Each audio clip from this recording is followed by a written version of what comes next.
ওনার চিকিৎসা চলছে, তারা জানিয়েছে যে লাইফ সাপোর্টে যেগুলো লাগানো আছে শরীরে যদি খুলে ফেলা যায় সঙ্গে সঙ্গে মরে যাবে। তার মানে একটা কৃত্রিম ভাবে তাকে বাঁচিয়ে রাখা এখনো হয়েছে। ওনারা নিয়ে যাচ্ছে আমেরিকাতে, লন্ডনে। খালেদা জিয়াকে এখন যদি আপনি ইনজেকশন দিয়ে মেরেও ফেলেন, কথা বলতে পারবেন? লাইফ সাপোর্টে আছে। আশা করছি সুস্থ হবে। যদি না হয় আল্লাহ যেন ইমানের সাথে তুলে নেয়। তার বেঁচে থাকাটা দরকার, কারণ তার স্বামী এবং তার যে বিএনপি, সে বিএনপি এখন আর বাংলাদেশে নেই। তারা না থাকলে আর এটাও থাকবে না। তার স্বামীর জীবনী পড়ে দেখেন, জিয়াউর রহমানের রাজনৈতিক জীবনী আমি পড়েছি। তিনি ভারতের আগ্রাসনের বিরুদ্ধে ছিলেন, কথা বোঝেন আমার। তার স্ত্রী বেগম খালেদা জিয়া সারা জীবনই ভারত বিদ্বেষী ছিলেন।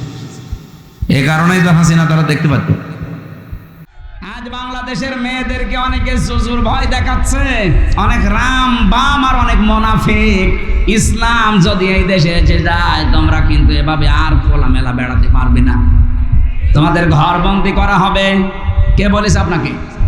ইসলাম যদি এই দেশে আসে, সবচাইতে নিরাপদে থাকবে মেয়েরা।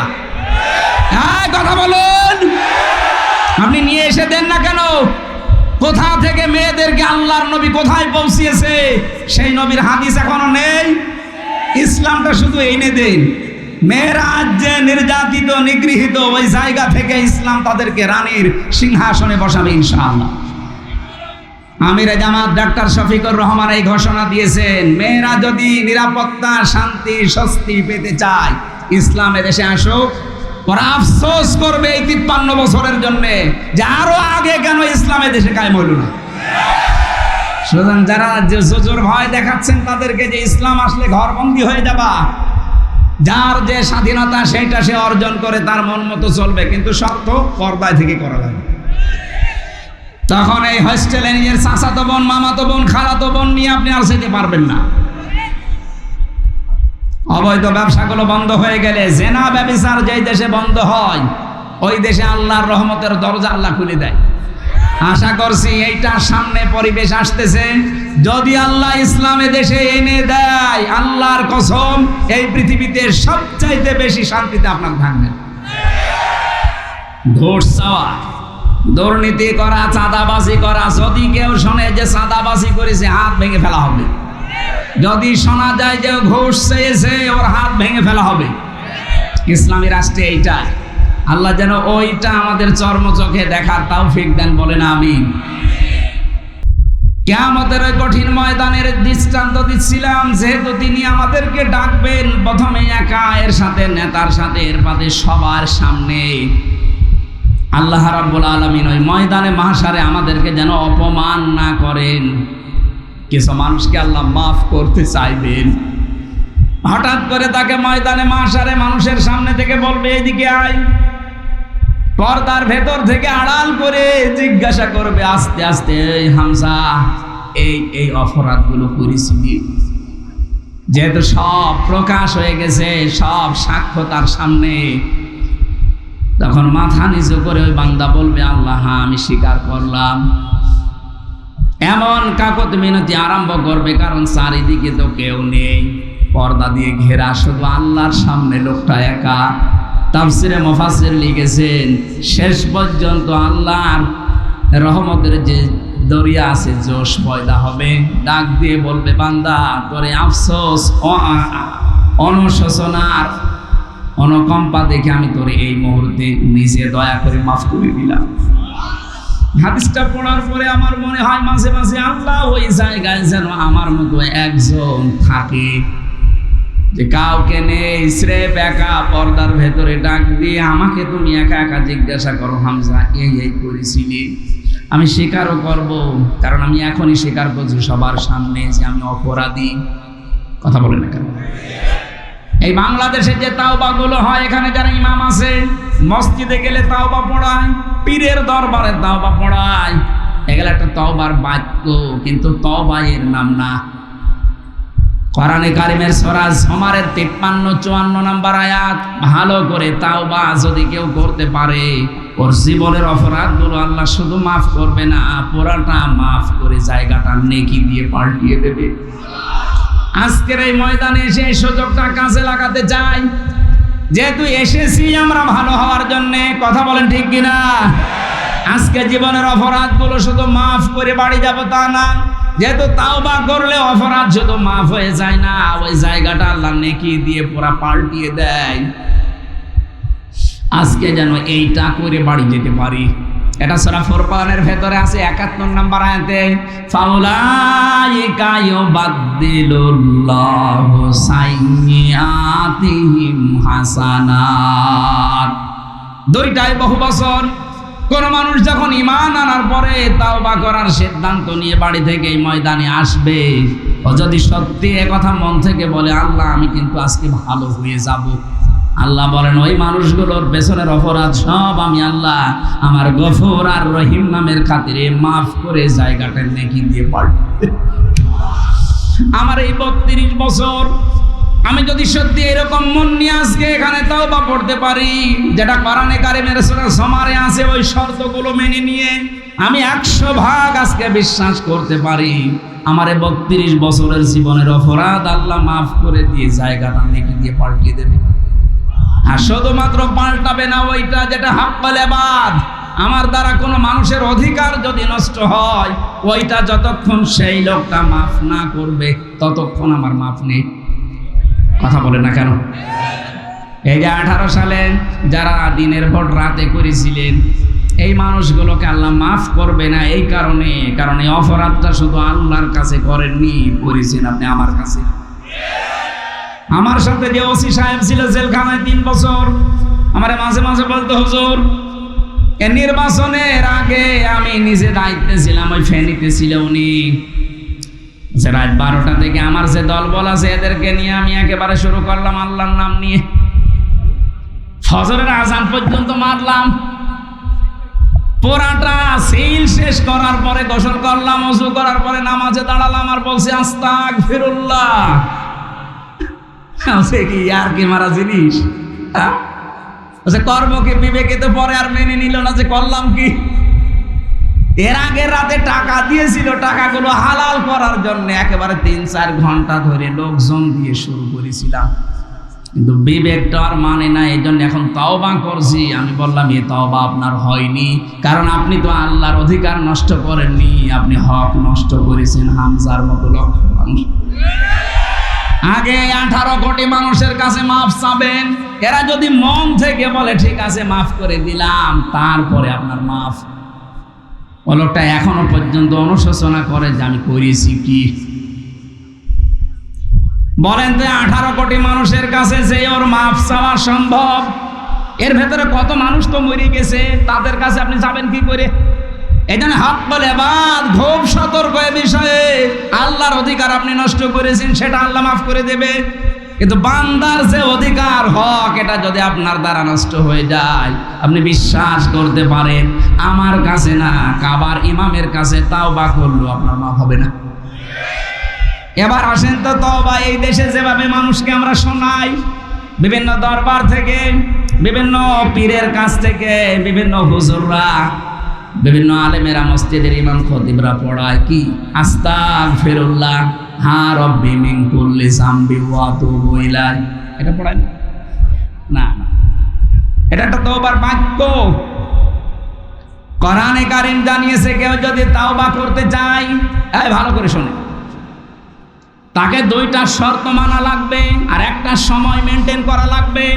এটা সূরা জুমারে আছে 24 নম্বর পারা 3 নম্বর পৃষ্ঠার 12 নম্বর লাইনে 53-54 নম্বর আয়াত। এটা তাফসিরে ইবনে কাসিরে আছে।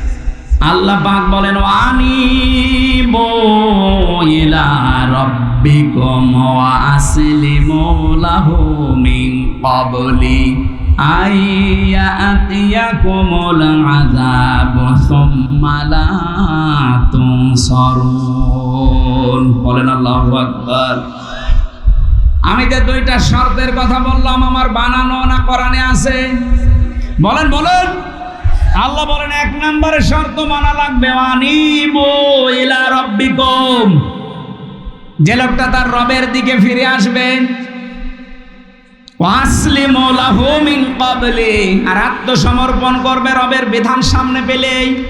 ও রাজশাহীবাসী, এই বাক্য দুইটা শুনতে যত সহজ মনে হয়ে গেল, বাস্তব প্র্যাকটিক্যাল লাইফে মেলানো অত সহজ।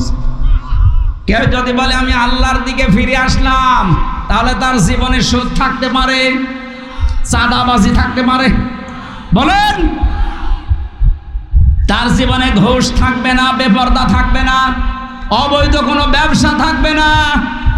বলতে কেমন সোজা যে আমি আল্লাহর দিকে ফিরে আসলাম, আরে ফিরে আসতে গেলে কোনো সব বাদ দিয়ে আসা লাগবে।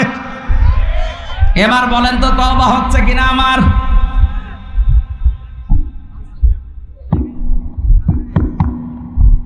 দুই নম্বরে ছিল আসলিমো, আত্মসমর্পণ করবেন, স্যালেন্ডার করবেন। দুনিয়া একদিকে হয়ে যাক, আমি যদি একা স্রেফ দাঁড়িয়ে থাকি, তাও আমি আল্লাহর বিধান সামনে একাই দাঁড়িয়ে থাকবো। বলেন এই দুইটা বিষয় শুনতে যত সহজ মনে হচ্ছে, প্র্যাকটিক্যাল লাইফে বাস্তব জীবনে মেনে নেওয়া কি অত সহজ? যারা মেনে নিতে পারে এই মানুষগুলোকে আল্লাহ বলেন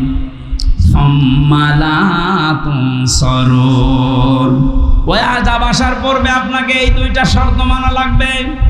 যখন আপনাকে আর সাহায্য করা হবে না, ও রাজশাহীবাসী, আমরা সবাই এখানে বিশ্বাস করি, জানি যে আমাদেরকে সাহায্য করা হবে না মরণের সময়। কোন সময় বলেন? বলেন। আর মরণ আসবে তো 41 সালে। আপনি কোন কারণে টার্গেট দিলেন? বলেন। আপনার তো একটা ভরসা ছিল কারো উপরে হোক, আপনি তো আন্দাজে টার্গেট দেননি। আমি বসে আছি, আমি দাঁড়াবো, সে গ্যারান্টি আমার নেই। আর আপনার বয়স 84 বছর, আবার আমরা টার্গেট দিয়েছেন 41, আবার জন্ম নেবেন আরেকবার। মাঝে মাঝে জেলখানায় কিছু ভয়ঙ্কর আসামি আসতো আমার সাথে দোয়া নেওয়ার জন্য। যে মকিম গাজী, ওর 160 বছর জেল। আপনিও বের হবে, আপনার তো আর একবার জন্ম নেওয়া লাগবে যদি পুরা জেল কেটে বের হওয়া লাগে। যেই লোকটা মারা গেল, এই যে শাহজাহান জল্লাদ, ও একবার এসেছিল এইরকম বড় বড় গোপ দেখে আমার ভয় লেগে গেছে। কে আপনি? বলছে আমি জল্লাদ। হলো জল্লাদ এরকমই হয়। কয় বছর আছে? ওই সময় বলছিল যে 27 বছর। কয় বছর আপনার জেল? বলছে 140 বছর।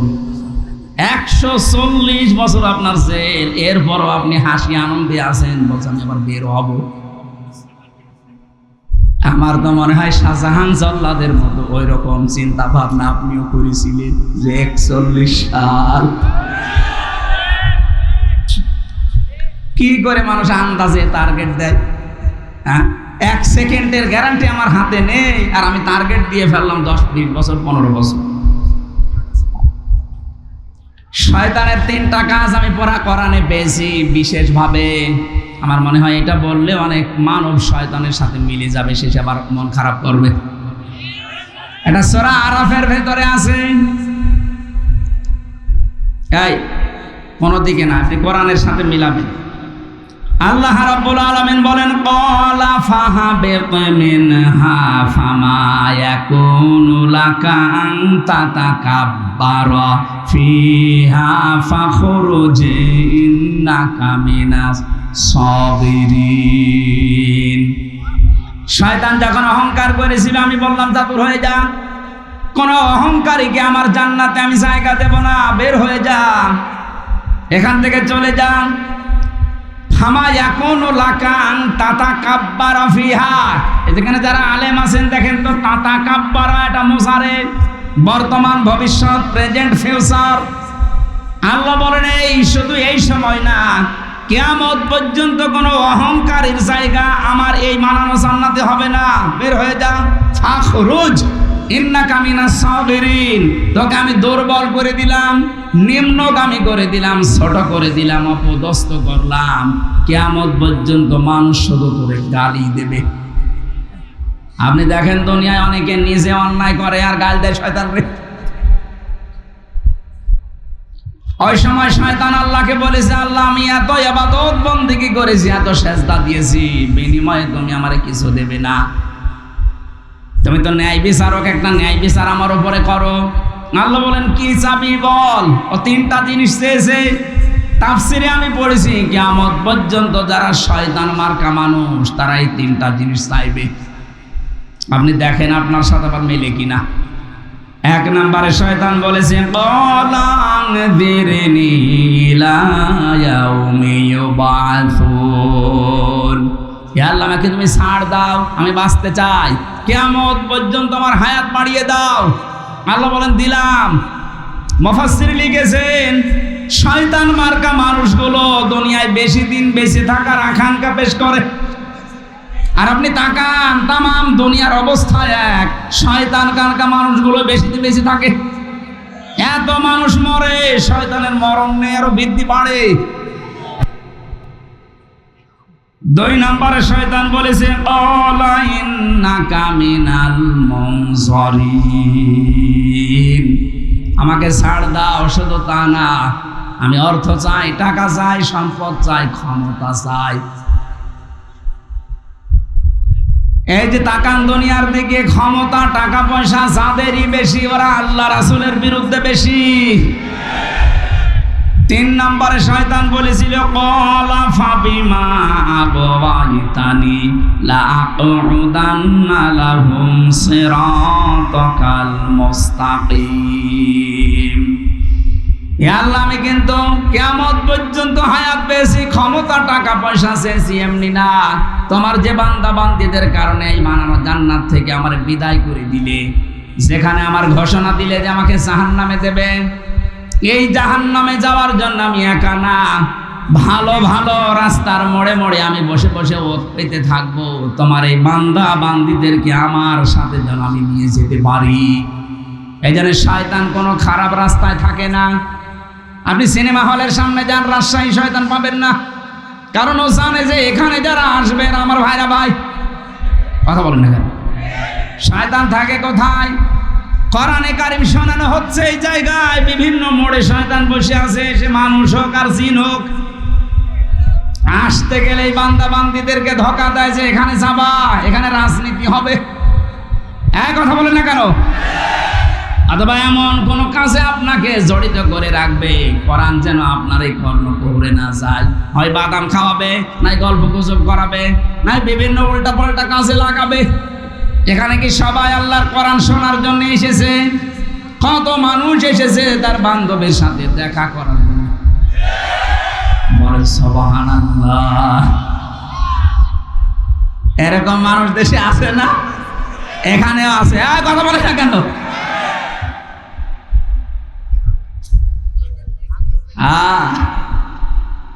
শয়তান যে তিনটা জিনিস চায়, আমরা যেহেতু মানুষ, আমরা ওই তিনটা জিনিস চাইবো। বেশি দিন বেঁচে থাকার আকাঙ্ক্ষা আমাদের নেই।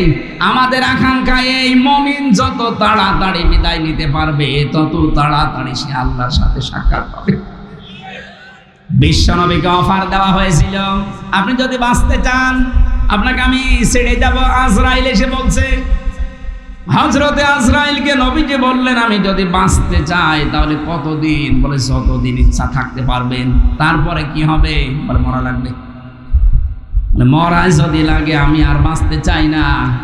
হযরতে জিবরাইল আর আজরাইল দুইজন মিলে বলছিলেন ইয়া রাসূলুল্লাহ, অথচ আপনার জন্য মহান আল্লাহ ইন্তজার করতেছে, অপেক্ষা করতেছে দেখা করার জন্য। নবীজি আবু বকরকে ডাক দিয়ে বললেন, এই পৃথিবীর সব সম্পদ আল্লাহ একটা বান্দাকে দিতে চেয়েছিলেন, কিন্তু সে বান্দা সব সম্পদ উপেক্ষা করে তার মাবুদের সাথে দেখা করা বেশি জরুরি, বেশি প্রয়োজন মনে করেছেন। বলেন সুবহানাল্লাহ। নবীর উম্মত আমরা যারা দাবি করি, আমাদেরও আকাঙ্ক্ষা এই, এ দুনিয়ায় আমরা বেশি দিন বাঁচতে চাই না। বেঁচে থাকার আকাঙ্ক্ষা এটা শয়তানের। বলেন, টাকা পয়সা ক্ষমতা পাওয়ার চাই, প্রভাব প্রতিপত্তি চাই, এইটাও শয়তানের আকাঙ্ক্ষা। আমরা যদি এইটা চাই, আমাদের উদ্দেশ্য হওয়া লাগবে এই, যেন যতদিন আছি যত টাকা পয়সা ক্ষমতা আমার হোক, আমি যেন আল্লাহর দ্বীনে জমিনে কায়েম করতে পারি। এটা ছাড়া পৃথিবীর কোনো উদ্দেশ্য নিয়ে টাকা পয়সার মালিক হওয়া জায়েজ নেই। এটা ছাড়া পৃথিবীর কোনো উদ্দেশ্য নিয়ে ক্ষমতার মালিক হওয়া জায়েজ নেই। আমি কথা বোঝাতে পেরেছি? যে কথাটা তুলেছিলাম, কিয়ামতের ময়দানে আল্লাহর সামনে দাঁড়ানো লাগবে, এই চিন্তা ভাবনা নিয়ে যারা দুনিয়ার জীবন কাটায়, হে নবী আপনি তাদেরকে কোরআন দিয়ে উপদেশ দিলে দেখবেন তাদের কাজ হচ্ছে। যেহেতু এই প্রকারের মানুষ আমরা এখানে বসে আছি, আমরা তাদেরকে আজকে কোরআনে কারিমের তাফসীর থেকে কিছু শোনাতে চাচ্ছি। আল্লাহ আমাকে বলার মতো, আপনাদেরকে বোঝার মতো যোগ্যতা দান করেন, আমিন। সূরা শুআরার 214 নম্বর মাত্র একটা আয়াত পড়েছি। আল্লাহ আমার মাথার ভেতরে কোরআন সম্পর্কে যা দিয়েছেন, আমার তো মাঝে মাঝে মনে হয় আয়াতে আল্লাহ যত কথা দিয়েছেন, আমার সারা জীবন যদি আয়াত নিয়ে আলোচনা করি আয়াতটা শেষ করা সম্ভব না, এত কথা এর ভেতরে আছে। তাফসীরুল কোরআন মাহফিল লিখেছেন, আমরা আসেন তাফসীরে প্রবেশ করছি। জবান খুলে কোরআনের এই সোনালী আয়াত একবার পড়েন, আউযু বিল্লাহি মিনাশ শাইতানির রাজিম, বিসমিল্লাহির রহমানির রহিম, ওয়া আনজির আশীরাতাকাল আকরাবিন। আল্লাহ পাক বলেন, হে নবী আপনার নিকটবর্তী যারা আছে এই মানুষগুলোকে সতর্ক করেন, আল্লাহর ভয় তাদের অন্তঃকরণে সৃষ্টি করেন। এই মানুষগুলোকে আপনি সতর্ক বার্তা শোনান, সামনে কিন্তু একটা মহা প্রলয়ের দিন আসতেছে। বিশ্বনবী আদেশ পাওয়ার পরে ফিরে আসলেন। এর আগে আরো যে কয়টা আয়াত পেয়েছিলেন, ওই কয়টা পাওয়ার পরে খাদিজার কাছে প্রথমে এসে বলেছিলেন, ইয়া খাদিজা জাম্মিলুনি জাম্মিলুনি, খাদিজা আমি ভয় পেয়েছি, আমার জীবনের উপরে আমার আশঙ্কা হচ্ছে, তুমি আমাকে ঢেকে দাও। স্বামী যারা আছেন এবারে কথাটা শুনবেন। স্বামী নেই এখানে? হ্যাঁ স্বামী নেই? হ্যাঁ, এবার আপনাদের জন্যে হযরতে খাদিজা ওই দিন নবীজিকে ঢেকে দিয়েছিলেন আর 5টা কথা বলেছিলেন। আপনার স্ত্রী যদি এই 5টা কথা আপনার জীবন সম্পর্কে বলতে পারে, আপনার চরিত্র সম্পর্কে বলতে পারে, আপনি বিশ্বাস করতে পারেন আপনি নবীর উম্মত। আর যদি এই 5টার একটাও আপনার স্ত্রী বলেন না, মিলছে না, আপনি নবীর উম্মত হতে পারেননি। হযরতে খাদিজা ওই দিন প্রথম তাকে বলেছিলেন, কাল্লা, কখনোই না, আল্লাহি, আল্লাহর কসম, মা ইখজিক আল্লাহু আবাদান, আল্লাহ কখনো আপনাকে অপমান অপদস্থ করতে পারে না, আপনাকে ভয় দেখাতে পারে না। 1 নাম্বার এটা বলার পরে তিনি বললেন, ইন্নাকা লা তাসিলুর রিহমা, আপনি তো রক্তের সম্পর্ক ঠিক রাখেন। ও রাজশাহীর মা বোনেরা, ও ভাইরা যারা স্বামী আছেন, আপনার স্ত্রীর পক্ষ থেকে এই সার্টিফিকেট আপনি কি পেয়েছেন? না, পাবেন না। আপনার স্ত্রী কোনোদিন আপনাকে বলেছে যে না আমার স্বামী যাই করুক সে কিন্তু রক্তের সম্পর্কগুলো ঠিক রাখে? অথচ এখানে অনেক বুজুর্গ বান্দা বসে আছে, নামাজ 5 ওয়াক্তের জায়গায় 6 ওয়াক্ত পড়ে, তাহাজ্জুদ মিলে, অথচ নিজের আপন ভাইয়ের সাথে রক্তের সম্পর্ক ঠিক রাখে না। নিজের বোনের জমি জায়গা নিয়ে ঝামেলা করে তার সাথে সম্পর্ক কাট করে দিয়েছে। এক কথা বলে না কেন? রক্তের সম্পর্ক যাদের সাথে আছে, দুনিয়া একদিকে হয়ে যাক, এদের সম্পর্ক কিন্তু ঠিক রাখা লাগবে। এটা এত দামি বিষয়। সব যখন আল্লাহর বানানো শেষ, তখন এই যে রক্তের সম্পর্ক, যেটা রেহেম বলা হয় আরবিতে, এইটা আল্লাহর পা চেপে ধরেছে, কুদরতি পা, ডাক দিয়ে বলে, মাবুদ তুমি তো সবাইকে সব কিছু বললে, তা আমার বিষয় কিছু তো বললে না। আল্লাহ বলেন, রেহেম, হে রক্তের সম্পর্ক তোমার বিষয় আমার ফায়সালায়, তোমার সাথে সম্পর্ক যারা ঠিক রাখবে আমি আল্লাহ তাদের সাথে আছি, আর যারা তোমার সাথে সম্পর্ক ঠিক রাখবে না আমি আল্লাহ তাদের সাথে নেই। অথচ বাংলাদেশে এই আমলটা নেই। ধর্ম আত্মীয় পাতিয়েছে কুষ্টিয়ায়, মাসে মাসে 3 বার করে যায়, অথচ নিজের আপন বোন এই পুঠিয়া বাজারে 10 বছরে একবার যায় না। এক কথা বলে না কেন? রক্তের সম্পর্ক যাদের কাছে আছে, এটা খেলাছোড়া বিষয় না। দুনিয়ার কোন স্বার্থের জন্য যদি আপনি 3 দিন তার সাথে কথা বন্ধ করে মরে যান, আপনার জীবনের সব বন্ধ, আপনি জাহান্নামে যাবেন। এখানে 3 দিন না, 3 মাস না, 3 বছর না, 30 বছর নিজের আপন বোনের সাথে কথা বলে না, এরকম মানুষ আছে। অধিকাংশ পরিবারে আমরা দেখতে পাচ্ছি এখন স্বামী তার রক্তের সম্পর্কগুলো ঠিক রাখতে পারে না তার স্ত্রীর কারণে। হ্যাঁ, কথা বলে না কেন? অথচ বিশ্বনবী জানিয়েছেন, কোন স্ত্রী যদি চায় যে আমার স্বামী আরো বেশি দিন বেঁচে থাক, আমার স্বামীর সম্মান বেড়ে যাক, আমার স্বামীর প্রভাব প্রতিপত্তি টাকা পয়সা আরো বেশি হোক, সে যেন তার স্বামীকে বারবার তাকিদ দেয়, স্বামী তুমি যাই করো অন্তত রক্তের সম্পর্কগুলো ঠিক রাখো। কিন্তু এইটা বলার পরিবর্তে আরো আমাদের রক্তের সম্পর্ক নষ্ট করার পেছনে দায়ী এই বউগুলো। হ্যাঁ বলেন। আর এই বউকে বারবার তাকিদ দেয়, ওকে কান পড়া দেয় ওর মা আর ওর বড় বোন। এটা বেশি বলে ফেললাম না? আজ 100টার প্রায় 98টা পরিবারের সমস্যা এই। কি হয়েছে আপনার?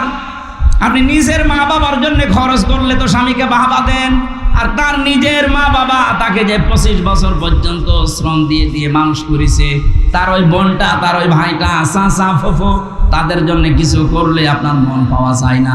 আপনার মন এত ছোট কেন? এরকম ছোট মনের বউ আছে কার হাত বলেন তো? একজন। তাহলে ওয়াজ করে করবো এই এলাকায় আমার মনে হয় এই আয়াত পড়ার দরকার নেই, আমি অন্য আয়াত পড়ি। যা বসে আছে এসব তো আল্লাহর ওলি। আলহামদুলিল্লাহ, এলাকায় মেয়েরা অনেক ভালো। রাজশাহী তো না, আমি তো হাসির খোরাকি দেয়নি ভাই, এটা যে কত মারাত্মক অপরাধ। স্ত্রী স্বামীর সার্টিফিকেট দিচ্ছে, আপনি ভয় নেই।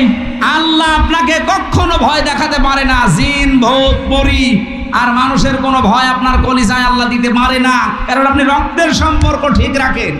যারা রক্তের সম্পর্কগুলো অটুট রাখে, ঠিক রাখে, তাদের ভয় আল্লাহ দূর করে দেয়। অথচ আমাদের এগুলো ঠিক নেই, এই জন্য ট্রাকের চাকা নষ্ট হলে আমরা অজ্ঞান হয়ে যাই। সেই দিন একবার কোন জায়গা থেকে যাচ্ছিলাম যেন, চাঁপাইনবাবগঞ্জ থেকে, গাড়ি থামিয়ে এক পুলিশ বলছে, হুজুর আমার বুকে ফু দিয়ে দিন। কেন? যে ডিউটি করছিলাম, হঠাৎ দেখলাম তাল গাছের ভেতরে কি যেন নড়ে উঠলো। ওরে শর্ত, তাল গাছের ভেতরে কি নড়ে উঠেছে, ভয় পেয়েছে।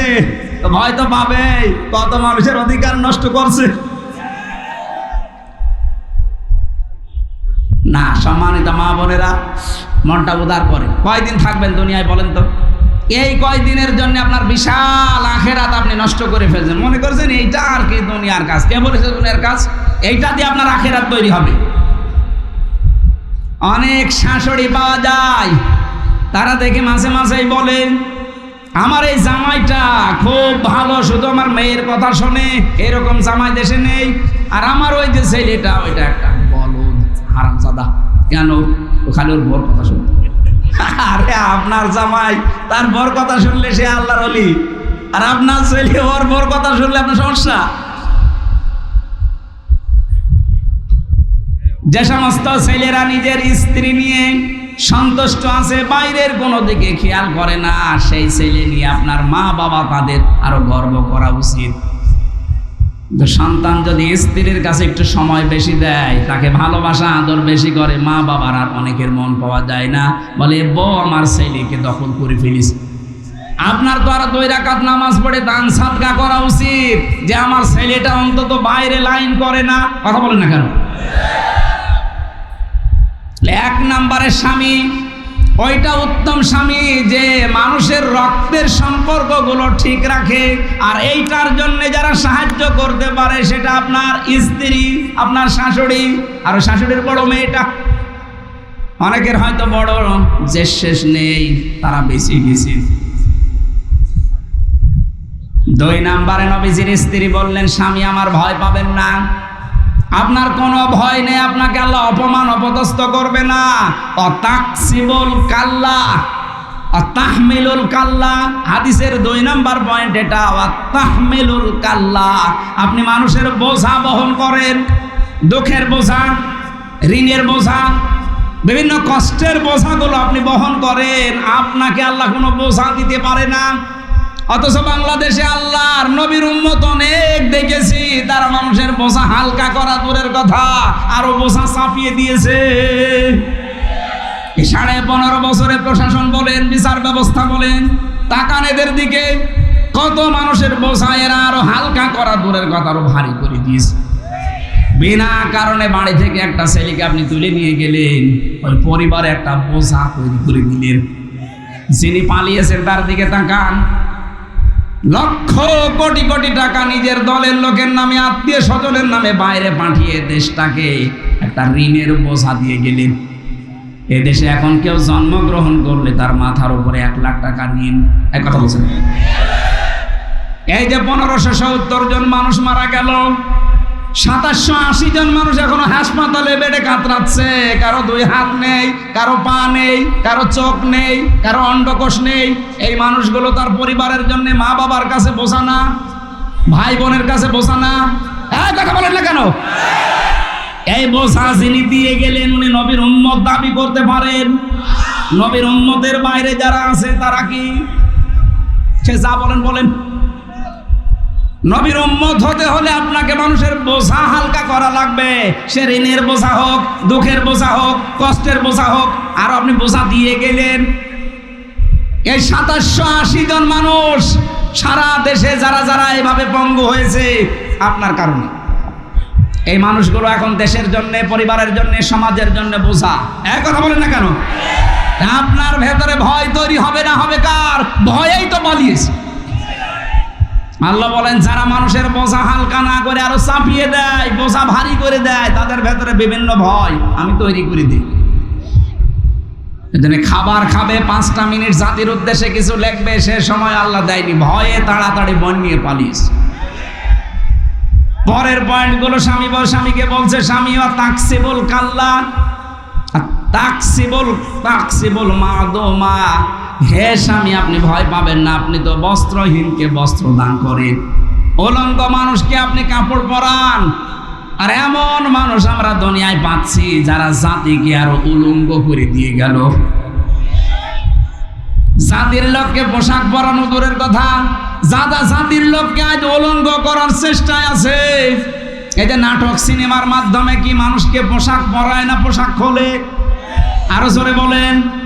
আমরা চাই এমন নভেল, এমন নাটক, এমন থিয়েটার তৈরি হোক যেটার দ্বারা যে ইরান তৈরি করে না। কথা বলেন না কেন? আপনি দেখেন না তাদের পোশাক আশাক? আমি বিশ্বের মুসলিম দেশগুলোতে যেখানে যেখানে গেছি দেখেছি তাদের নভেলগুলো, নাটকগুলো কিভাবে তারা তৈরি করেছে শিক্ষামূলক। মা বাবার সাথে আচরণ খারাপ করলে কি শাস্তি হয় ওটা দুনিয়ায় তারা দেখাচ্ছে। আপনি ওইটা বানাতে পারেন না। ওদের সিনেমা তৈরি হয় কাপড় খোলা দিয়ে, শেষ হয় কাপড় খোলা। এখানে কি শিক্ষা আছে? অথচ লজ্জা স্থান উন্মুক্ত করা এটা শয়তানের কাজ। কথা বলেন না কেন? আল্লাহ পাক বলেন মানুষ আমি বানিয়েছি আর এদেরকে কথা বলা শিখিয়েছি আমি। বিজ্ঞান প্রমাণ করছে মানুষের এই কণ্ঠনালী থেকে কথা বের হতে 27টা স্তর পার করা লাগে, এরপর একটা কথা তৈরি হয়। আর কোরআন আর হাদিস বলে প্রত্যেকটি স্তরে, প্রত্যেকটি এই যে জায়গাগুলো আল্লাহর এক একজন ফেরেশতা দায়িত্ব পালন করছে। এর কাছে ও, ওর কাছে ও, এভাবে এই জায়গাগুলো পার করার পরে সর্বশেষ আমাদের এই মুখের গর্ত দিয়ে কথাটা বের হয়। এটা যিনি দিয়েছেন তিনি আমাদের মালিক, তিনি আমাদের রব। অথচ এই বাক শক্তিটা এই 15.5 বছরে আল্লাহর অনেক বান্দা রুদ্ধ করে রেখেছিল। যারা রেখেছিল আল্লাহ তাদেরও জবান এখন রুদ্ধ করে দিয়েছে। দেখেন তো এই দেশে এখন কেউ পরিচয় দিতে পারে যে আমি এই করি?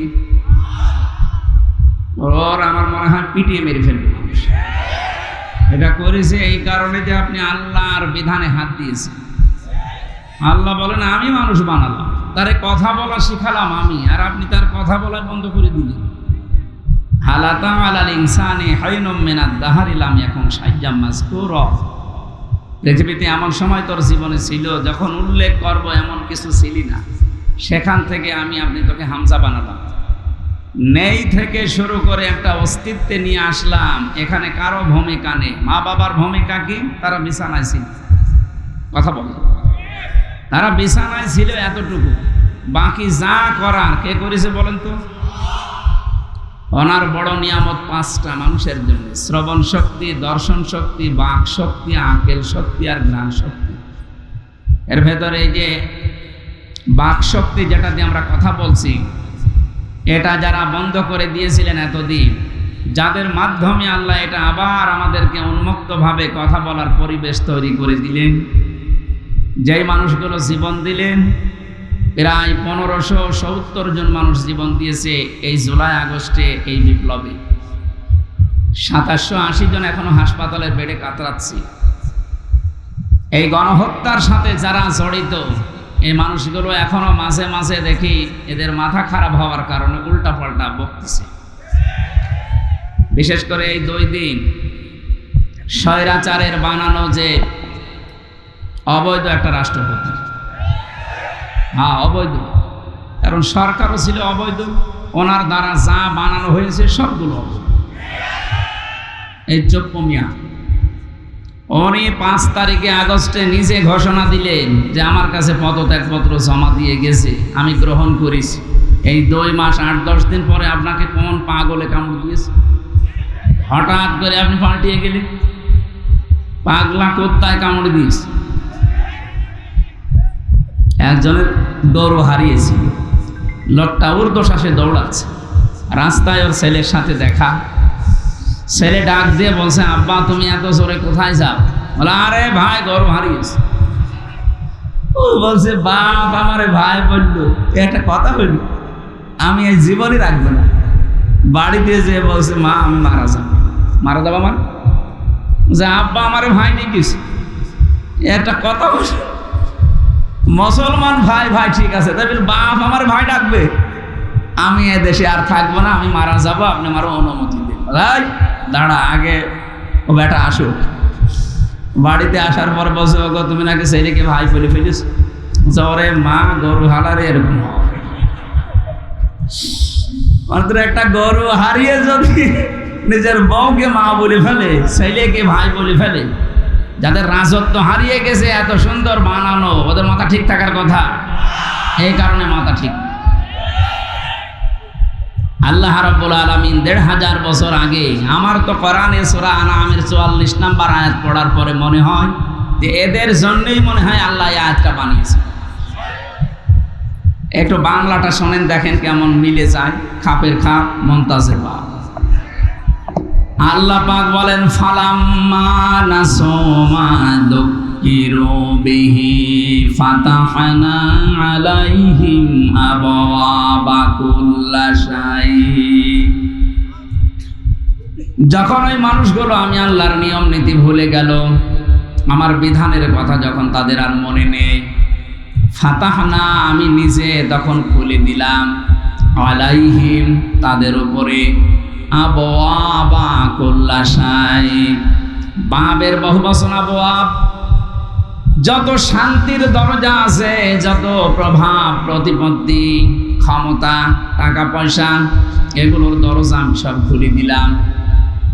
আমি দেখতে পেয়েছি আয়াতটার সাথে 24 সালের 5 আগস্টের একটু মিল আছে, নাই তো 2006 সালে এই অক্টোবর মাসের 28 তারিখে লগি বৈঠা দিয়ে মানুষকে যেভাবে পিটিয়ে মারার পরে ড্যান্স দিয়েছে লাশের উপরে,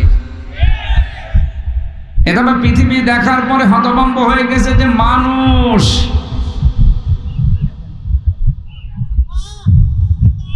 আমি তার পরের বছরে সিরাজগঞ্জ থেকে যাচ্ছিলাম কুষ্টিয়ায়, বাসে যাচ্ছি, হঠাৎ ড্রাইভারের পেছনে সিট পেয়েছি।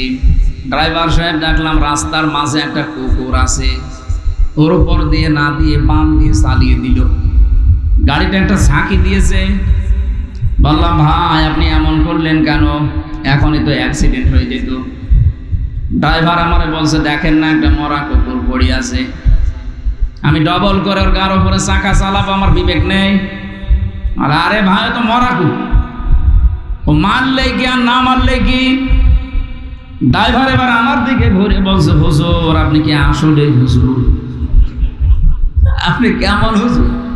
হ্যাঁ, আপনি দেখেন যে একটা মরা কুকুর পড়ে আছে, আমি ডবল করে আবার মারবো, আমার বিবেক নেই? এই কথা শোনার জন্য আমি ছিলাম। পৃথিবীর নিকৃষ্ট জীব দুইটা, একটা কুকুর আর একটা শুকুর। কি? এক কুকুরের মতো নিকৃষ্ট জীব মরে পড়ে আছে, আপনি ডবল করে মারতে পারলেন না, যে আপনার বিবেক বাধা দিচ্ছে। অথচ এই পৃথিবীতে আমার নিজের চোখে দেখা আশরাফুল মাখলুকাত জসিম ভাইয়ের মতো মানুষকে লগি বইটা দিয়ে মানুষ পিটিয়ে লাশের উপরে ড্যান্স দিয়েছে। এদেরকে আপনি মানুষ বলেন কোন সেন্সে? আমার তো আজ পর্যন্ত সেন্স আসে না যে মানুষ। মনে করলাম এই নৃশংস ঘটনার পরে আল্লাহ পৃথিবীতে আর এদেরকে প্রতিষ্ঠা দেবে না, কিন্তু 2 বছর পরে দেখি ফাতাহানা আলাইহিম আবওয়াব। আল্লাহ বলেন যত সুখ শান্তির দরজা আছে সব আমি তাদের জন্য দিয়ে দিলাম। এটা দিয়েছে কে? বলেন বলেন। 9 সালের পর থেকে যে 5 বছর পরে পরে মনে করলাম পাল্টাবে, কিন্তু না, 24 সালেও দেখি পাল্টায়নি। মনে করলাম কোরআনের এই আয়াত কি আল্লাহ এমনি এমনি দিল না, কোনো কার্যকারিতা আছে। হঠাৎ করে দেখি হাত্তা ইযা ফারিহু বিমা উতু, আল্লাহ পাক বলেন তাদেরকে আমি যা দান করেছিলাম, আমার এই দানকৃত বস্তু পাওয়ার পরে যখন এই মানুষগুলো আনন্দে আত্মহারা হয়ে আছে খুশিতে, আখাযনাহুম বাগতাতান, হঠাৎ করে আমি আল্লাহ নিজে তাদেরকে পাকড়াও করলাম। আপনি মিলান তো মেলে কিনা? আখাযনা একালে টান আছে, এর ফাইল বা কর্তা আল্লাহ নিজে। আল্লাহ বলেন আমি নিজে ধরেছি, হুম মানে তাদেরকে বাগতাতান, হঠাৎ করে। এমন হঠাৎ করে ধরলেন যে খাবার খাবে সে সময় পায়নি। আল্লাহ পর্যন্ত শেষ করেননি। ফাইদা হুম মুবলিসুন, যখনই ধরেছি হঠাৎ করে দেখলাম ওরা সব হতাশ হয়ে গেল। ওই মানুষগুলোর চেহারার ভেতরে সব হতাশা, সব নিরাশা। চেহারার ভেতরে তাকালেই মনে হচ্ছে যে না, এদের আর দুনিয়া আখিরাত বলে কিচ্ছু নেই, সব হারিয়ে ফেলেছে।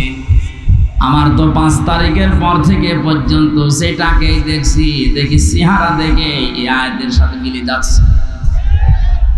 আপনি দেখেন না এদের যখনই আদালতে তোলে হাওমাও করে কাঁদতেছে। আজকে মানবতার মিথ্যা ফেরিওয়ালা একজন এই দালাল কোর্টে যাওয়ার পরে হাওমাও করে কাঁদছে আর বলছে আমি সরি। কিসের সরি? আলেমদের তালিকা করেছিল এই দেশে, 116 জন আলেমকে তালিকা করেছিল, যারা যারা তার ভেতরে এই দালাল একজন। আর এখন তুমি হাওমাও করে কাঁদো, তোমার তালিকা এ দেশের মানুষ করেনি, তালিকা করেছে স্বয়ং আল্লাহ। আখাজ না, এর ভেতরে ওই লোকটাও আছে। যতগুলো মানুষ আমি দেখতে পাচ্ছি যে দরবেশ দাড়ি কেটে নম হয়ে গেছে। সেদিন আমার মামলার হাসিরা দেওয়ার জন্য গিয়েছিলাম, যে দেখি ওই যে হাসি সেলিম শিশুর মতো কাঁদতেছে। এজলাসে ওইটে অনেক কথা বলতে পারে না ভালো, নৌকা বলতে কি হৌকা বলে ফেলে। বলছে আমার মাফ করে দে। মাফ মানে 15.5 বছরে বৈধ অবৈধ দেখা দেখি নেই, পুরা ঢাকার অর্ধেকও করে নিয়েছে, এখন মাপ চাই। আল্লাহ বলেন ওরা মোবিলেশন হতাশ হয়ে পড়েছে, এত অপমান আমি আল্লাহ ওদের উপরে দিয়েছি। ওয়ালাহুম আযাবুম মুহিন, নিকৃষ্ট শাস্তি আমি আল্লাহ ওদের উপরে চাপিয়ে দিয়েছি, অপমানজনক শাস্তি। দেখেন না কালামানিকের বিষ উড়ে গেছে। পৃথিবীর ইতিহাসে এর মতো অপমান কেউ হয়েছে বলে আমার মনে হয় না। আপনি দেখেন কত বড় অপমান, একটা সুপ্রিম কোর্টের সাবেক বিচারপতি এই লোকটা, অথচ কলার পাতায় আল্লাহ শুয়েছে। কথা বলেন না কেন? সংস্কার যখন আরম্ভ হয়েছে, যারা জীবন দিল তাদের এই রক্তের দাম দিতে হলে একটাও রাখা যাবে না। সংস্কার যদি করতে চান, এই চোপ্প মিয়া থেকে শুরু করে যা আছে সব সংস্কার করেন, একটারও দরকার নেই। কারণ যেগুলো জালেম এবং জালেমদের দোসর, এরা আমরা মামলা না দিলে ওরা আল্লাহর মামলার আসামি। আমি তাফসীর মাহফিলে কথাগুলো বলতাম না, আমি শরম করাম এই কারণে, কারণ কোরআনের আয়াতের সামনে নিয়ে দেখলাম এগুলো মিলে যাচ্ছে। এরপরেও যদি কারো শয়তানি বন্ধ না হয়, জনগণ কিন্তু শয়তানি বন্ধ করাবে। আমার কথা ছিল কি, যিনি আমাদেরকে বানিয়েছেন, তিনি আমাদের এই বাক শক্তি দিয়েছেন, কথা বলার যোগ্যতা দিয়েছেন। কথা যারা বলতে পারেন তার শুকরিয়া আদায় করেন, বলেন আলহামদুলিল্লাহ। এ ময়দানে যারা কোরআন শোনার জন্য এসেছেন, আল্লাহ পাক বলেন ওয়ানজির বিহিল্লাযীনা ইয়াখাফুনা ইউহশারু ইলা রাব্বিহিম লাইসা লাহুম মিন দুনিহি ওয়ালিয়্যুন ওয়ালা শাফীউন লাআল্লাহুম ইয়াত্তাকুন। সূরা নামের 51 নম্বর আয়াতে আছে, রব্বুল আলামিন বলেন, হে নবী, আপনি এই কোরআন দিয়ে ওই মানুষগুলোকে ভয় দেখান, সতর্ক করেন যাদের ভেতরে এই ভয় আছে যে আল্লাহর কাছে একদিন দাঁড়ানো লাগবে। এই চিন্তা আমাদের আছে না নেই? যা করি না কেন একদিন কিন্তু ঠিক দাঁড়ানো লাগবে। মা তাজালু কদামা বানি আদম আব্দি ইয়াউমাল কিয়ামাতি হাত্তা ইসালান খামসিন আন উমরিহি ফিমা আফনা ওয়া আমালিহি ফিমা আবলা ইলা আখিরিল হাদিস, রাহু ইবনে মাজাহ। বিশ্বনবী বলেন, কিয়ামতে প্রতিটি মানুষকে আল্লাহ নিজের সামনে স্রেফ একা একা দাঁড় করাবে। রাজশাহীবাসী, আজকের আলোচনা মনে করবেন আমার জন্যই। আল্লাহ নিজে বলেন, আমি তোকে আমার সামনে স্রেফ একা দাঁড় করাবো, কেউ থাকবে না প্রথমে। وكلهم آتيه يوم القيامة فردا। সূরা মরিয়মের 95 নম্বর আয়াতে আছে, কিয়ামতে প্রতিটি মানুষ আল্লাহর সামনে দাঁড়াবে। কয়জন করে বলেন বলেন? স্রেফ একা, কেউ থাকবেন আপনার সাথে। আপনি নিজে নিজে ভাবেন তো, আপনি দাঁড়িয়ে আছেন মহান আল্লাহর সামনে স্রেফ একা। যে জীবন বানালেন, এই 60 বছর 50 বছর 40 বছরের জীবন, এখনই যদি আপনার পটল তোলা হয়ে যায়, এখনই যদি চোখ বন্ধ হয়ে যায়, আপনি দাঁড়িয়ে যা করেছেন জবাব দেওয়ার মতো আছে? এই চিন্তা ভাবনা যতক্ষণ পর্যন্ত দৃঢ়ভাবে আপনার ভেতরে না আসবে, ততক্ষণ আপনি নামাজ পড়তে পারেন, রোজা রাখতে পারেন, জুব্বা গায়ে দিতে পারেন, পীরের মুরিদ হতে পারেন, আপনার জীবন পরিচ্ছন্ন হবে না। এইটা দরকার আগে, যে আমার কিন্তু দাঁড়ানো লাগবে। আইয়ুহশারু ইলা রাব্বিহিম, আল্লাহ বলেন, যারা তাদের রবের সামনে দাঁড়ানো, হাজির হওয়াকে ভয় করে, আপনি তাদেরকে কোরআন দিয়ে ভয় দেখালে তাদের কাজ হবে। আমাদের বিশ্বাস আছে না নেই? বলেন। যাদের ছিল তাদের দিকে তাকান। ওই মানুষগুলো এইটার কারণেই তারা পৃথিবীর শ্রেষ্ঠ মানুষ বলে পরিগণিত হয়েছে, দুনিয়ায় জান্নাতের সুসংবাদ পর্যন্ত পেয়েছে। আমি যতগুলো মানুষের জীবনী পড়েছি, তার ভেতরে হযরত ওমর একজন, জিন্দা অবস্থায় তিনি জান্নাতের গ্যারান্টি হাতে পেয়েছেন। এমনি এমনি পাননি, পেয়েছেন। তাকান, ছেলেটা ভর্তি করলেন মাদ্রাসায়। হযরতে আলী ওই সময় দেশের প্রধান বিচারপতি, তিনিও তার ছেলেকে মাদ্রাসায় দিয়েছেন। বারবার টেবিল থেকে কলম ফেলে দিচ্ছে হযরতে আলীর সন্তান হুসাইন, আর বারবার হযরত ওমরের ছেলেকে বলছে আব্দুল্লাহ তুলে দাও। হযরত ওমর কিন্তু ওই সময় দেশের প্রেসিডেন্ট, তার মানে প্রেসিডেন্টের ছেলে।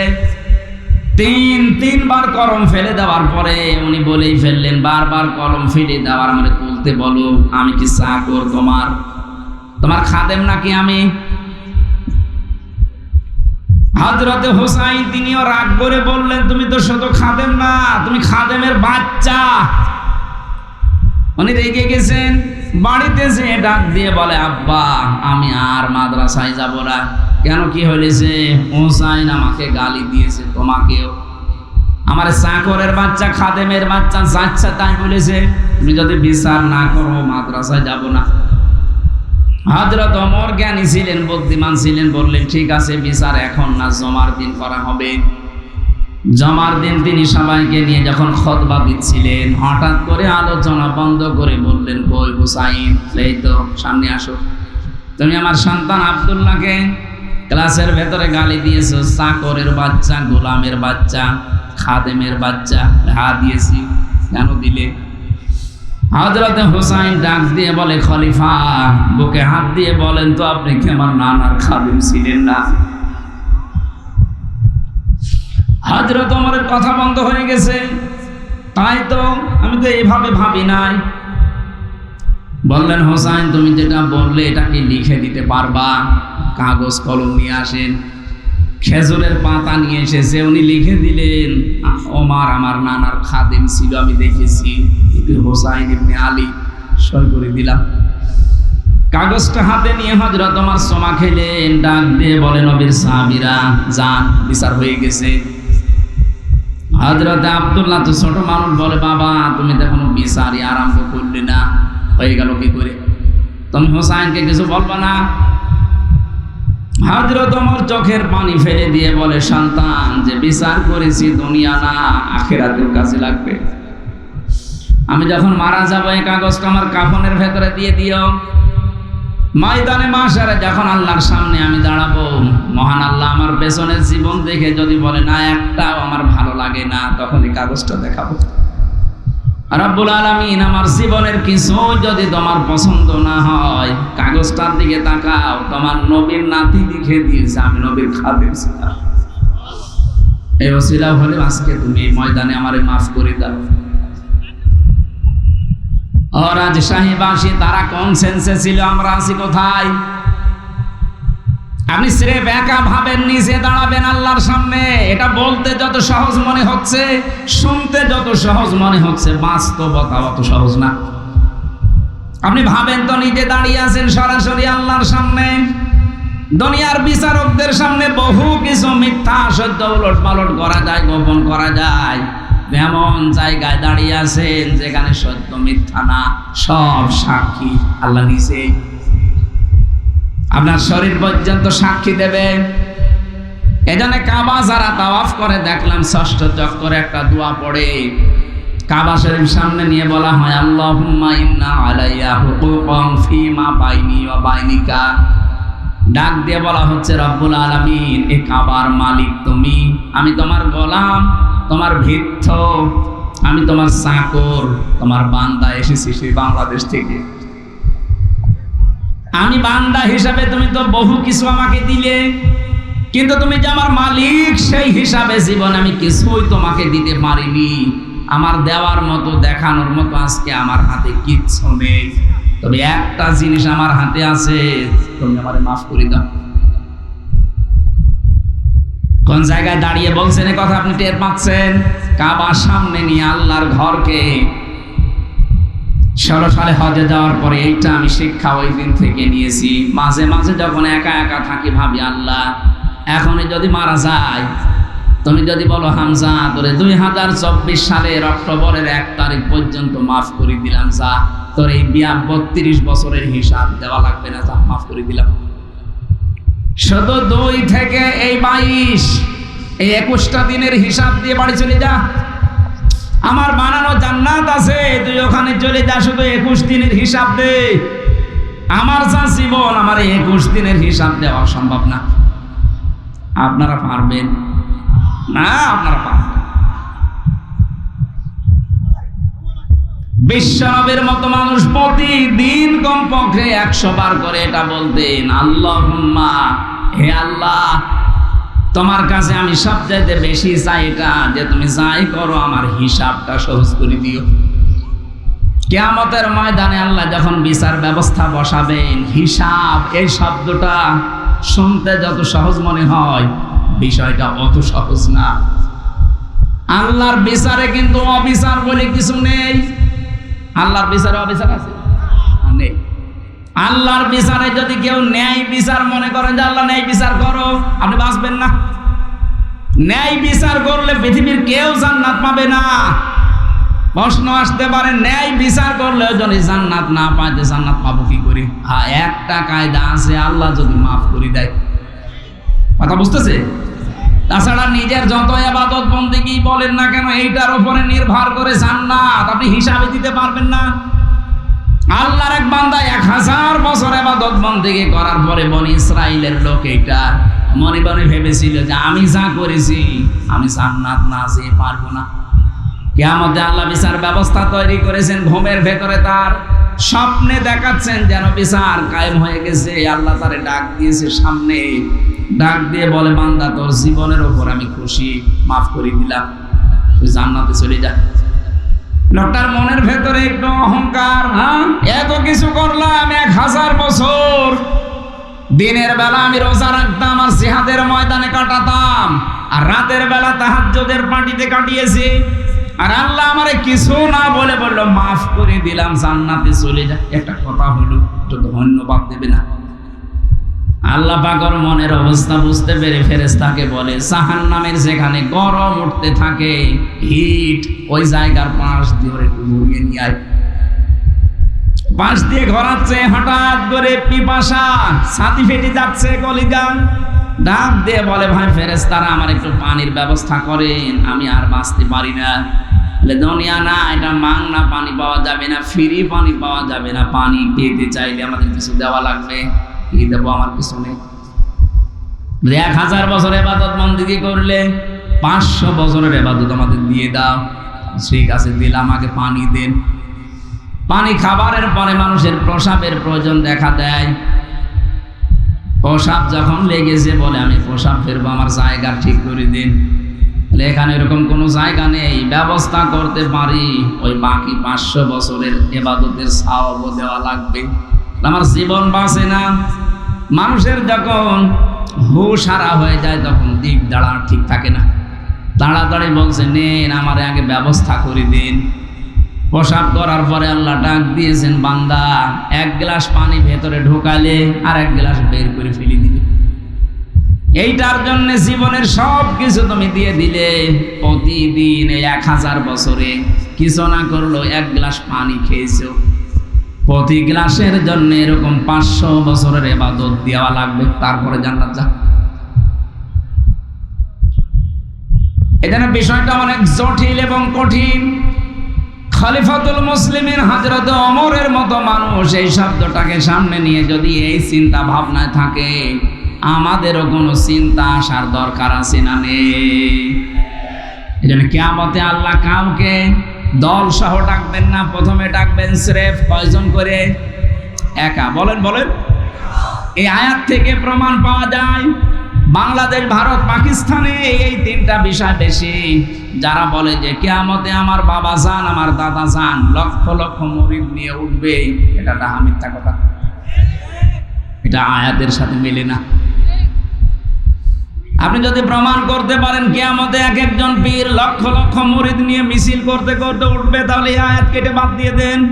সূরা মারিয়াম 16 নম্বর পারা 10 নম্বর পৃষ্ঠা 15 নম্বর লাইনের শেষ নাম্বার রুকুর 95 নম্বর আয়াত। যত তাফসির আমি পড়েছি বাংলাদেশি সব মুফাসসির এক কথা বলেছেন যে কিয়ামতে আপনাকে আল্লাহর সামনে দাঁড় করাবে আল্লাহ কয়জন করে। এটা বিচারের প্রথম স্টেপ। এরপরে বিচারের দ্বিতীয় ভাগ। আল্লাহ বলেন, এবার আর তোরে একা ডাক দেব না। ইয়াউমা নাদউ কুল্লা উনাসিন বিইমামিহিম।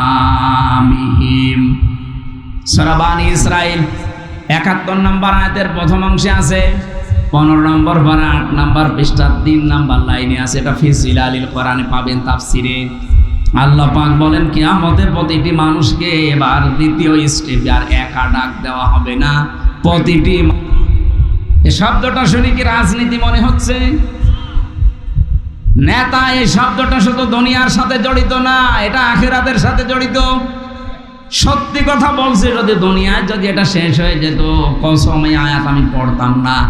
এটা যেহেতু আখিরাতের সাথে রিলেটেড, সম্পর্কিত, এই জন্য আপনাকে আমি বাঁচাতে চাই।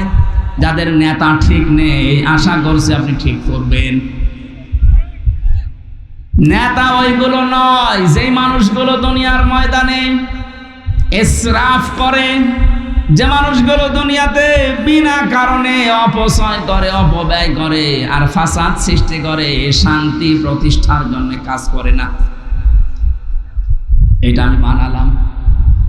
হ্যাঁ, আপনি কথা বুঝতেছেন? সূরা শুআরায় আছে 19 নাম্বার পারা 12 নাম্বার পৃষ্ঠার 5 নাম্বার লাইনের 151 152 নাম্বার আয়াত। এটাও তাফসিরে ইবনে কাসিরে আছে।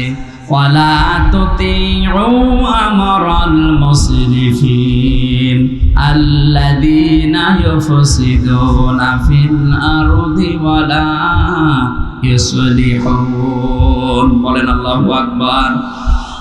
আল্লাহ বলেন ওই নেতার অনুসরণ করা জায়েজ নেই যারা ইসরাফ করে, যে মানুষগুলো অপচয় করে, অপব্যয় করে। এদেশে অপচয় 15.5 বছরে হয়নি।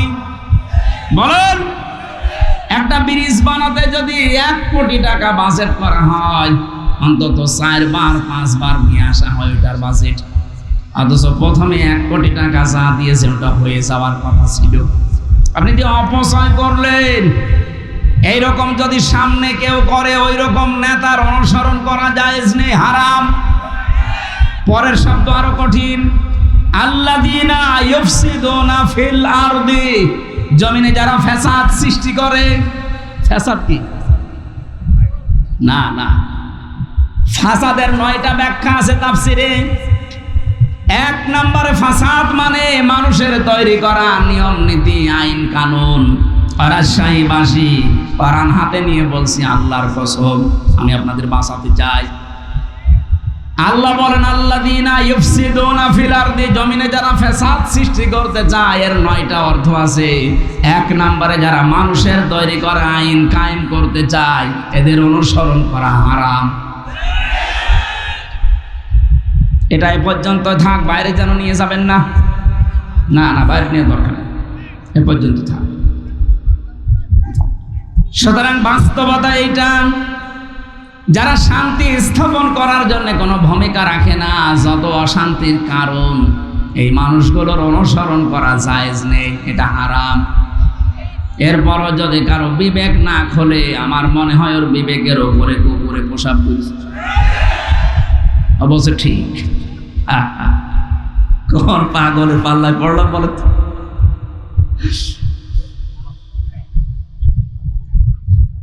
এরপরে বিচারের 3য় অবস্থা হচ্ছে কিয়ামতে আল্লাহ লক্ষ কোটি কোটি মানুষের সামনে আপনাকে দাঁড় করাবেন। এবার অবস্থা আর খারাপ হবে।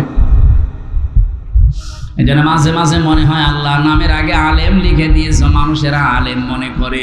কিয়ামতে যখন এই জ্ঞানের ওপরে আমার আমল না থাকবে, কোটি কোটি মানুষের সামনে ঠিক এই সম্মানের জায়গায় ঠিক উল্টা অপমান করা হবে। এই জন্য যে যত বড় দায়িত্বে আছে, যে যত বড় চেয়ারে আছে, বড় জায়গায় আছে, তার দুনিয়াতে দায়িত্ব কিন্তু তত বড়। ওই লোকটা যদি ওই দায়িত্ব সঠিকভাবে পালন করতে না পারে, কিয়ামতে বিচারে আল্লাহর কাঠগড়ায় ধরা খাবে। এই দেশের সবচাইতে বড় মসজিদ, কেন্দ্রীয় মসজিদ যেটা বাইতুল মুকাররম, কথা বলেন না কেন? জাতীয় মসজিদের যিনি এখন খতিব হয়েছেন, শ্রদ্ধাভাজন ব্যক্তিত্ব, বড় বড় আলেম বাংলাদেশে যদি 5 জন থাকে, তার ভেতরে তিনি একজন। হাদিসের উপরে অনেক পাণ্ডিত্য আছে তার।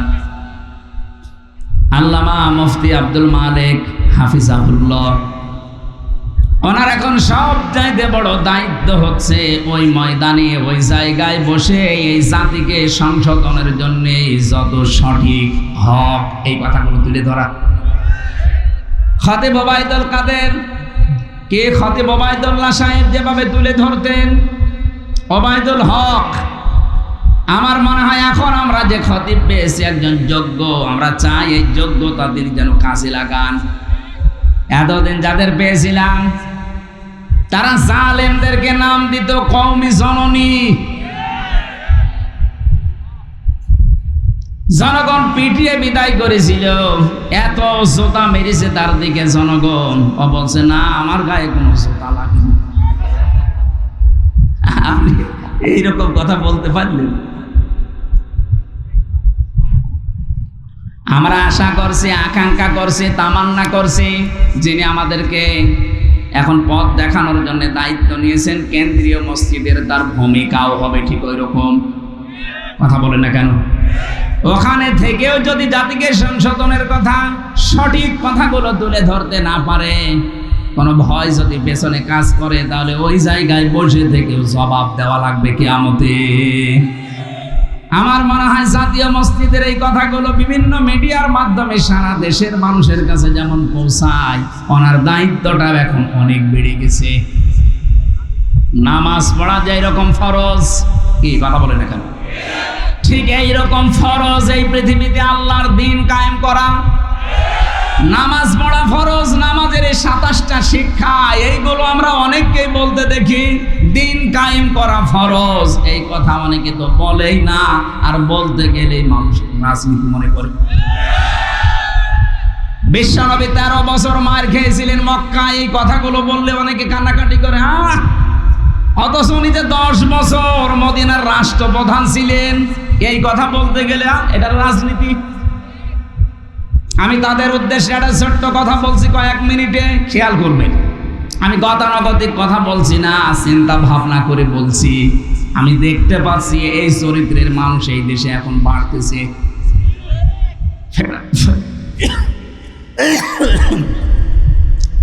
ফেরাউন যখন ডুবে যাচ্ছিল, ওই সময় কিন্তু আল্লাহর একত্ববাদের ঘোষণা দিয়েছে। এখানে যারা তাফসীর পড়তে পারে, সূরা ইউনূসের 90 নম্বর আয়াতের মাঝের অংশের তাফসীরটা পড়েন। হাত্তা ইযা আদরাকাহুল গারাকু ক্বালা আমানতু আন্নাহু লা ইলাহা ইল্লাল্লাযী আমানাত বিহি বানু ইসরাঈল। এ পর্যন্ত আল্লাহ বলেন যখন ডুবে যাচ্ছিল তখনও ঘোষণা দিয়েছে, আমি ঈমান আনলাম ওই আল্লাহর উপরে যার উপরে বনি ইসরাইলরা ঈমান এনেছে। কিন্তু ওই জামানার যিনি প্রেরিত পুরুষ আল্লাহর পক্ষ থেকে নবী এবং রসুল এবং কিতাব নিয়ে এসেছিলেন, মুসা নবী। কথা বলেন না কেন? ওই জামানার প্রেরিত পুরুষ যিনি ছিলেন নবী, রসুল এবং আসমানি বড় কিতাবের একটা তাওরাত, এ পর্যন্ত জানেন না? এইটা জানার পরেও লোকটা ঘোষণা দেয়নি যে লা ইলাহা ইল্লাল্লাহ, মুসা কালিমুল্লাহ। ও বলেছে লা ইলাহা ইল্লাল্লাহ, কিন্তু রেসালাতের ঘোষণা না দিয়ে আরো বিদ্রোহ করেছে।